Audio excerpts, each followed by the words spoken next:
ابھی چینل کو سبسکرائب کریں اور بریکنگ نیوز الرٹ حاصل کریں۔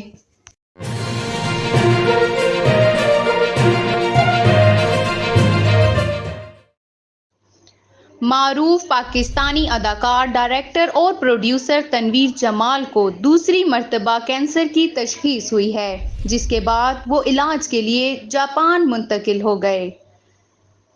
اداکار نے پاکستان سمیت دنیا بھر میں اپنے چاہنے والوں سے اپنی صحتیابی کے لیے دعا کی اپیل کی ہے۔